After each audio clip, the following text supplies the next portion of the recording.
안녕하세요. 저는 올해로 62살 된 여자입니다. 어렸을 때 라디오 너머로 들려오던 나긋나긋한 말투가 정겨워 매일 들었었는데 오랜만에 듣다 보니 저도 제 사연을 신청하고 싶어졌습니다. 참, 제가 제 인생을 돌아봐도 어떻게 숨쉬고 살아왔나 생각이 드네요. 어렸을 때 저희 집은 정미소를 했었어요. 정미소라고 하면 벼나 보리 같은 곡물들을 가공하는 곳이에요. 그 시절에 사시던 분들은 알겠지만 정미소를 한다는 게 참 돈이 많이 되어서 저도 남부럽지 않게 살았었죠. 중학교를 같이 다니던 순자라는 친구가 있었는데 그 집은 어머니가 장에 나가서 나무를 캐다 파는 걸로 돈을 벌었었고 아버지는 한양처럼 지내시던 분이라 너무 어렵게 살았었어요. 그래서 딱한 제 친구 사정을 듣더니 부모님은 너무 안 됐다며 저희 집에 딸려있는 옥탑방에 살게 해주었죠. 새 식구가 살기에 좁다며 오히려 미안해 하셨던 기억이 있습니다. 그래서 그 집이 어려워 돈이 없으면 그냥 받지 않기도 하고 또 생활 형편이 조금 괜찮을 땐 받으시고 그러면서 정말 친하게 지냈었죠. 그렇게 저는 고등학교로 진학하고 친구는 그 어린 나이에도 공장에 들어갔습니다. 워낙 어렵던 시절이라 어린 나이여도 그냥 일을 시키던 때였죠. 그렇게 친구는 어린 나이에 그래도 꽤 많은 돈을 벌었어요. 그러면서 안 좋은 친구들도 만났던 걸로 기억합니다. 저는 야간 자율학습이 끝나고 11시쯤 집에 돌아올 때 친구는 집 앞에서 친구들과 담배를 피기도 했었고 오토바이를 몰고 다니는 남자친구들과 어울려 놀기도 했었죠. 그러다 가끔 순자는 저에게 이런 내가 부끄럽니? 라며 민방한 얼굴로 숨죽어 물을 때도 있었습니다. 저는 예, 친구 사이에 그런 말이 어딨니? 그런 말 하지도 말어. 라며 툭툭 치며 웃어 보이기도 하였죠. 그래도 순자는 때묻지 않은 순수함이 있었어요. 어느 날은 기말고사 시험을 준비하던 저에게 손수 싸온 도시락을 주며 예, 이거 먹고 힘내. 내가 못하던 공부 네가 다 해줘야 한다. 라며 쪽지를 써서 챙겨주던 날도 부쩍 있었죠. 또 어떤 날은 본인에게는 비쌀 텐데 필기도구를 사서 우편함에 넣어놓고 쏙 숨는 날도 있었습니다. 그런 친구가 있다는 게 저는 오히려 더 행복했습니다. 그렇게 저희는 더 가까워졌고 저는 간호전문대학교를 들어가게 되었어요. 친구는 공장 일이 너무 힘들다며 투정 부리더니 제가 대학교 2학년이 되던 해에 결혼을 했죠. 저희 부모님은 친딸이나 다름없다며 비싼 냉장고도 선물해 주셨습니다. 친구는 얼떨떨해하며 받아도 되나 고민하고 있었고 저는 그런 친구의 마음을 읽고는 아빠는 그런 걸 뭘 물어.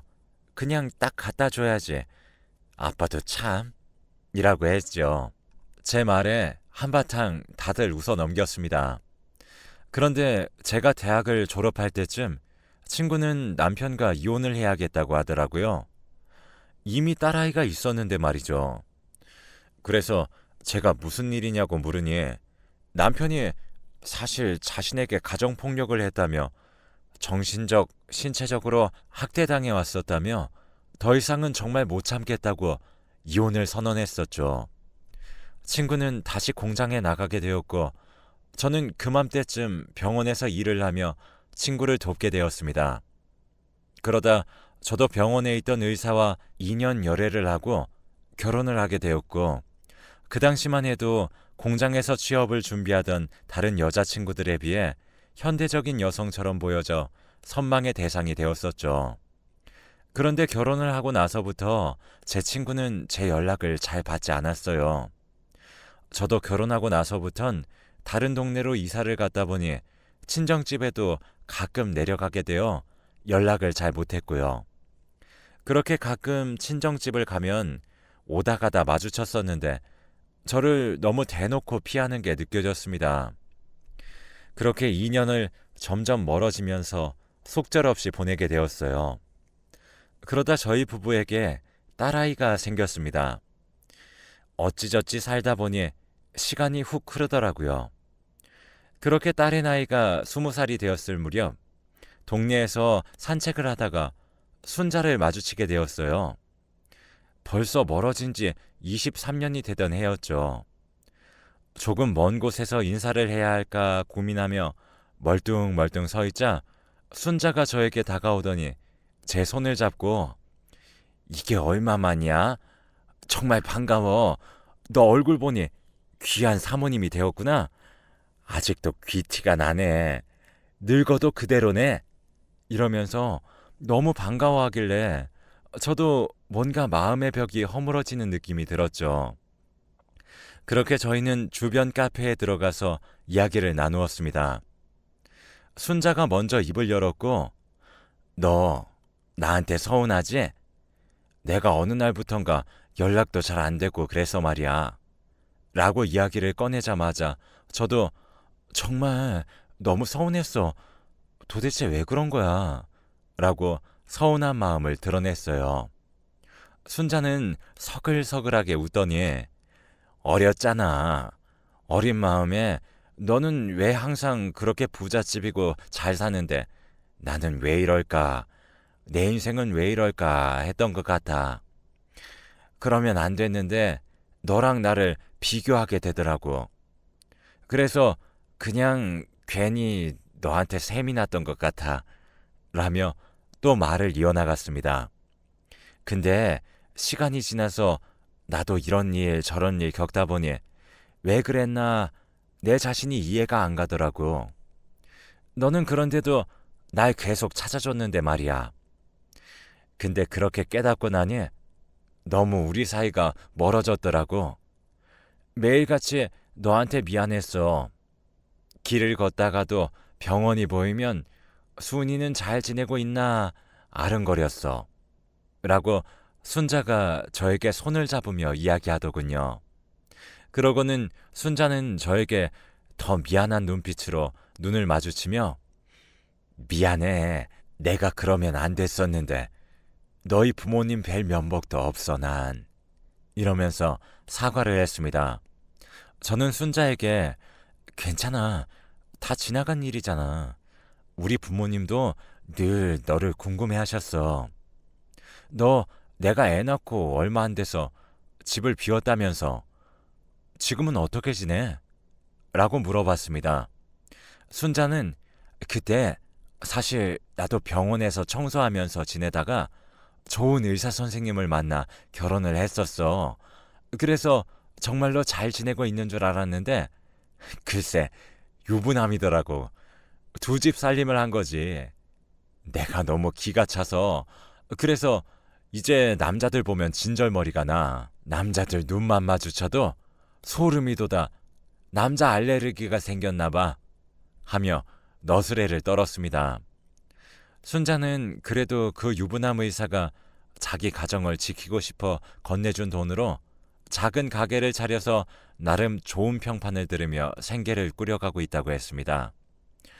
그렇게 우리는 다시 집도 가까워졌으니 서로 왕래하며 지내기로 약속을 했고 한 달 후 저희 집에서 만나기로 했습니다.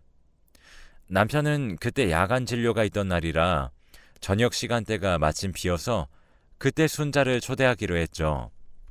그리고 저녁 약속 시간이 되었고 순자랑 오순도순 밥 먹고 이야기하며 우리의 학창시절을 떠올릴 때쯤 남편이 들어왔습니다.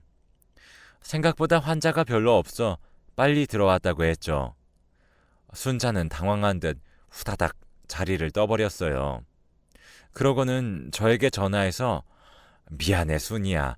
내가 남자만 보면 전 남편들이 생각나. 온몸이 부서질 듯 떨려서 너무 예의 없게 나와버렸네. 미안하다고 꼭 좀 전해주라. 이렇게 부탁을 하니까 순자가 더 안쓰러워지더라고요. 그렇게 순자는 저희 남편과 마주칠 틈을 주질 않았어요. 남편이 오고 있다는 얘기만 들어도 바로 나가버릴 정도였으니까요. 그래도 제 딸아이를 친엄마처럼 챙겨주곤 했습니다. 소풍 때에는 무조건 김밥을 싸들고 와서 딸아이 손에 들려주기도 했고, 운동회라고 하면 정말 십첩반상 부럽지 않게 큰 도시락통 2묶음을 챙겨와 나눠 먹으라고 보내기도 했습니다.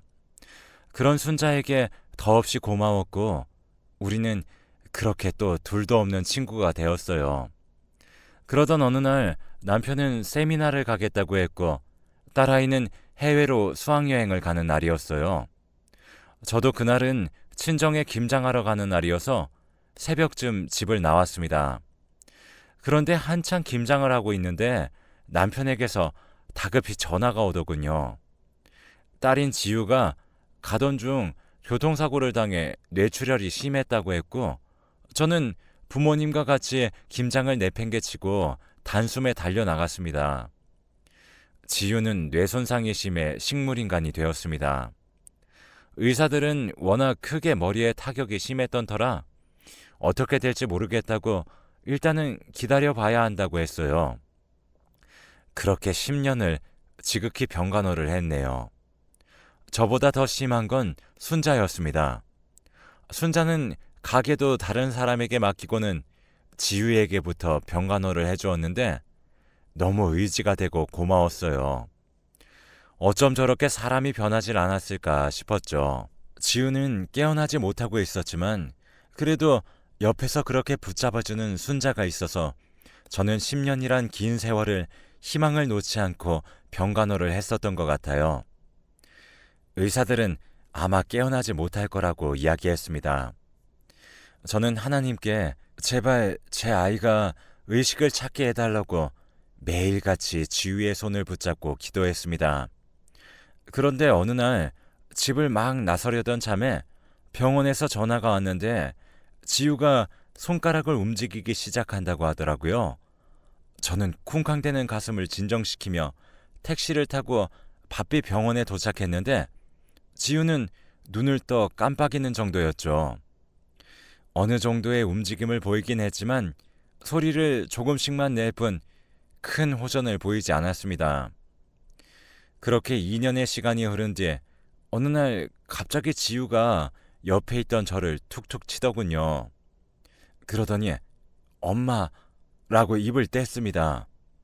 믿기지가 않았어요. 지우야, 지우가 엄마 부른 거야?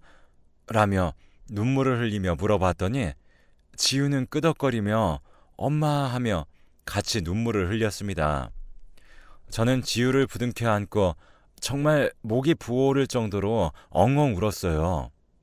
지우도 엉엉 울더니 울먹거리며 순자, 순자 반복하더라고요. 그래서 무슨 일이야? 순자 이모가 보고 싶어? 이모가 정말 좋아하겠다. 매일같이 널 간호했어. 지극정성으로. 놀라 자빠지면 어떡하니? 라며 휴대폰을 집어드는데 지우가 휴대폰을 쳐내버리더라고요. 지우는 씩씩거리며 화를 내고 있는 듯 했습니다. 그러더니 어렵게 말을 이어갔는데 충격으로 눈앞이 하얘졌습니다.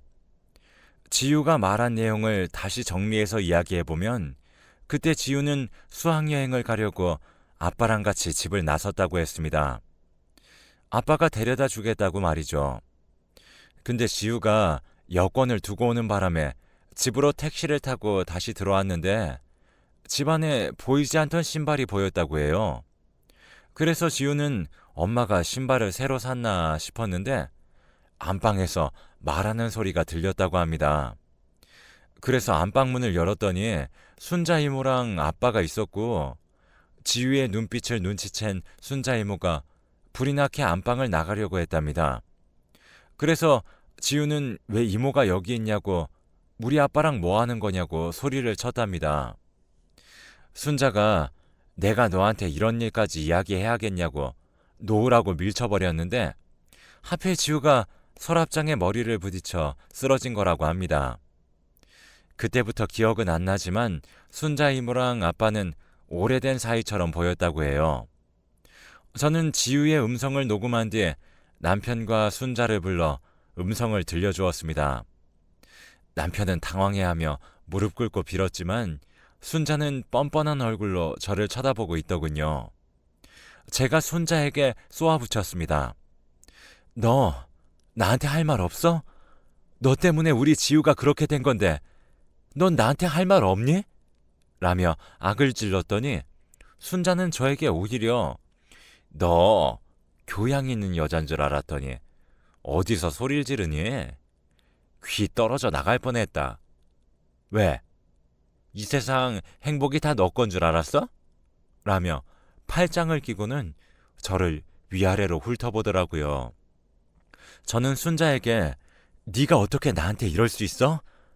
우리 지우가 널 얼마나 따랐었는데 너도 자식 키우는 입장에서 지우가 그렇게 됐는데 어떻게 모른 척하며 내 곁에 12년을 아무렇지 않게 붙어있을 수가 있어? 라며 울부짖었습니다. 순자는 저를 보더니 너랑 네 남편이 인연이 아니었나 보지. 인연은 따로 있는 법이거든. 그러니 사실 지우도 이 세상에 나올 애가 아니었나 보다 했었어. 솔직히 그때 죽을 줄 알았거든. 깨어날 줄은 상상도 못했는데 생명이란 게 참 끈질겨. 한순간에 얻어진 건데 끊어질 때까진 80년, 100년이나 걸리니 말이야. 라며 코웃음을 치더라고요. 저는 이게 무슨 이야기인지 모르겠더군요. 이해가 잘 안 됐습니다. 인연 타령은 뭐고 지우가 원래 세상에 나오면 안 됐다는 말은 또 뭔지. 그래서 순자에게 너 그거 피해의식이야. 네가 그렇게 각박하게 살아와서 세상을 그렇게 보는 거 아니냐? 나랑 남편은 너 없었을 때 얼마나 잘 지내는데 나밖에 없는 사람이었다고 네가 꼬리친 거 아니야? 라며 물으니 순자는 또 코웃음을 치며 네 남편 내 가게 단골 손님이었어. 잊었나 본데 너네 남편 병원이랑 가까워서 손님으로 만나게 되었어. 그런데 어쩌다 보니 서빙을 하던 중 네 이름이 나오는 게 아니겠어? 단순히 네 남편인 걸 알았지. 그날 밤 여태 내가 살아왔던 인생들이 스쳐 지나가더라. 라고 말을 하며 제 남편을 쳐다본 뒤 순자가 다시 말을 이어갔습니다. 그날 밤 하늘을 보며 기도했어. 왜 순이만 그렇게 행복한 인생을 사냐고. 근데 그렇게 밤새 울며 하늘에 대고 하소연을 했더니 하늘이 나에게 말을 거는 것 같더라고. 그 행복이 내 것이 될 수도 있지 않겠냐고 말이지. 그래서 나는 곧장 너희 남편 병원으로 갔어. 그러면서 진찰을 해달라고 했지. 근데 날 보며 흔들리는 게 보이더라고. 내가 집안은 못났어도 얼굴 하나는 끝내줬잖아. 너보다 몸매도 얼굴도 훨씬 괜찮았잖아. 그래서 인기도 많았고 네 남편 너무 쉽게 나한테 넘어오더라. 어떤 날은 가게 앞에 서서 기다리기까지 했다니까 하며 하하 웃는 게 아니겠어요. 그러면서 순자는 재밌다는 듯이 또 말을 했습니다. 그렇게 지내다 보니 너랑 공원에서 마주치게 된 거고 넌 이미 나랑 네 남편이 어떤 사이인 줄도 모르고 너무 순진하게 다가오더라. 그 상황이 나에겐 너무 웃기고 재밌었어. 너도 별거 아니구나 싶더라고. 다 가진 것처럼 보인 너도 사실 별로 가진 것도 없는 것처럼 느껴지더라. 내가 우월해 보였달까? 고소하기도 했어. 뭔가 지난날의 나와 네가 바뀐 느낌이 들었거든. 그렇게 이야기를 이어나가던 순자는 저에게 선전포고를 하듯 이야기했습니다. 이제 이 집 주인은 나야. 그러니 나가줄래? 이 집도 차도 의사 남편도 다 내 거라고 하면서 저를 쫓아내듯이 밀어냈습니다. 저는 쫓겨나면서 거칠게 뿌리치며 네가 나가라고 빌지 않아도 내 발로 나갈 거야. 너 이 집이 그렇게 탐났어? 의사 남편 한 번 더 두고 싶었니? 그렇게 타고 다니던 그 차가 그렇게 탐났어? 가질 수 있으면 가져봐. 라며 절대 모를 말을 남기고 나와버렸습니다.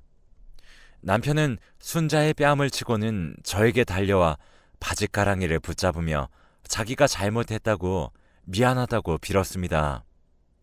지우를 아빠 없는 딸로 키우면 안 되지 않겠냐며 정말 한 번만 용서해달라고 하더군요. 자신은 저 여자가 꼬드겨서 그냥 혹한 것뿐이지 절대 마음 준 건 아니라고 말도 안 되는 말을 장황하게 늘어놓았죠. 저는 매몰차게 발로 차버리고는 이혼 서류 보낼 테니 준비하라고 했습니다.